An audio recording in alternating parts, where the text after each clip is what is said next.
to the crowds. They all ate and were satisfied, and they picked up the fragments left over, 12 wicker baskets full. Those who ate were about 5,000 men, not counting women and children. The Gospel of the Lord.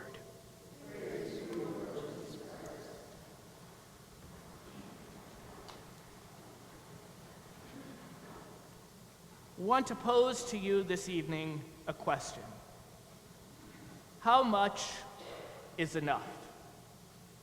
Now, my guess is that as I pose that question to you, you're wanting to pose one back to me. How much is enough of what? How much is enough of what? Because knowing what it is influences the answer. Are you asking how much is enough money? Or how much is enough time? Or maybe even, how much is enough of my corny dad jokes?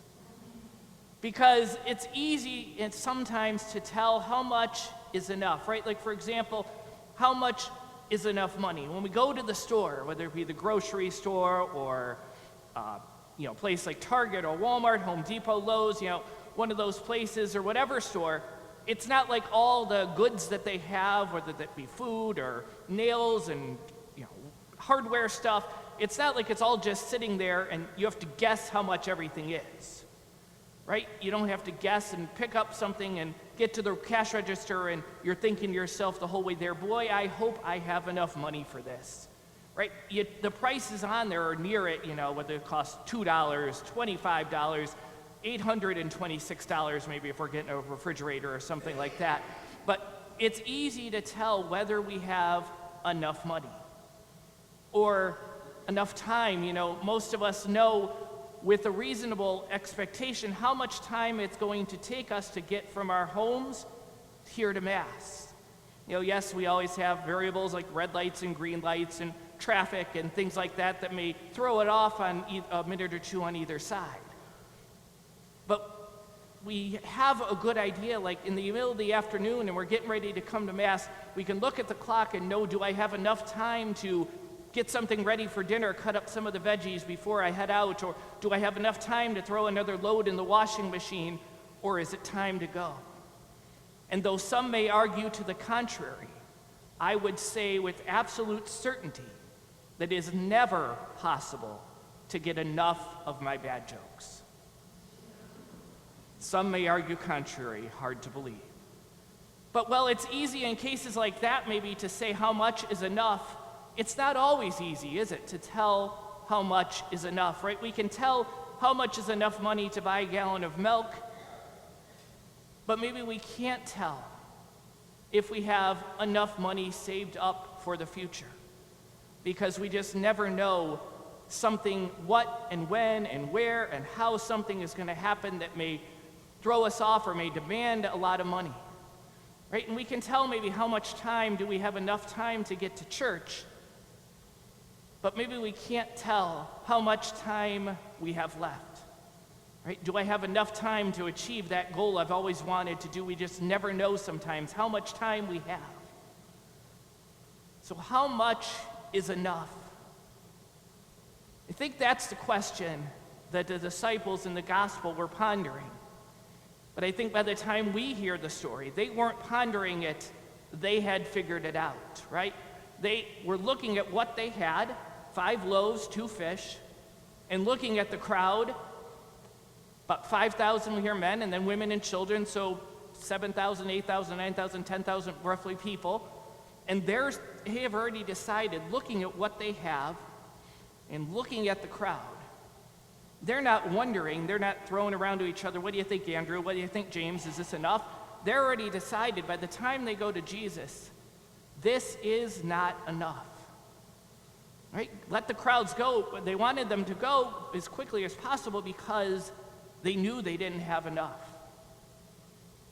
And they weren't wrong. They weren't wrong. 5 loaves and 2 fish on its own was not enough to feed the people.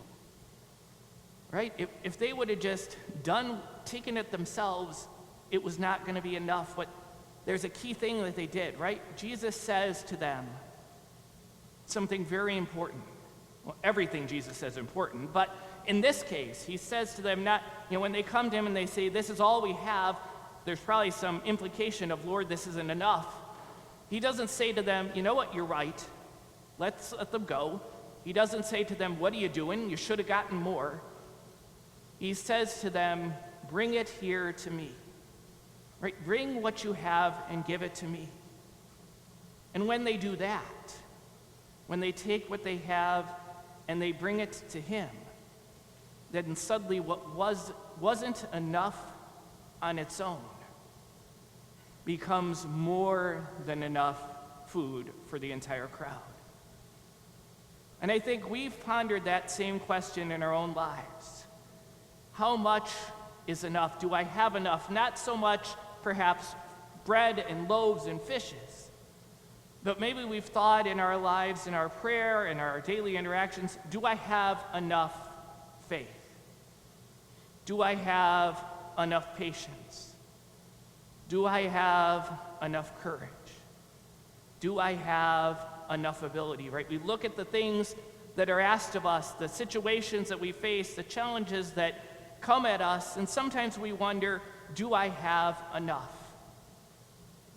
And sometimes it's even, am I enough? Right? And when we look at that, those disciples probably thinking, I don't have enough, they weren't going to do anything, not selfishly hoard it for themselves, but they were going to not do anything with what they had because it wasn't enough. And so too, sometimes we do the same thing, don't we? We don't feel we have enough faith. We don't feel like what we can do is going to affect the situation that much in our minds. And so sometimes we decide, not because we're cruel, heartless people, or not because we don't care, or we want people to suffer or things like that, but maybe out of fear and thinking, it's not going to do much. When we feel we don't have enough, whatever that enough is, we don't do anything. We keep it to ourselves. We don't act because what good can this little bit do? What good can this little faith? What good can this little patience? What good can this little ability do? But my brothers and sisters, I think the Lord speaks the same words to you and I and our fears of do we have enough that he spoke to the disciples. Bring it to me. So maybe that's our call this week.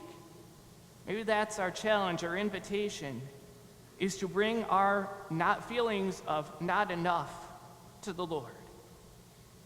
Whatever it is, whatever situation that we're struggling with, whatever challenge that we're facing, whatever maybe action that we haven't taken, name it. Lord, I haven't done X, whatever X is, because I don't think I can do it enough. I can't make that much of a difference. I can't change that much. It won't make a huge difference.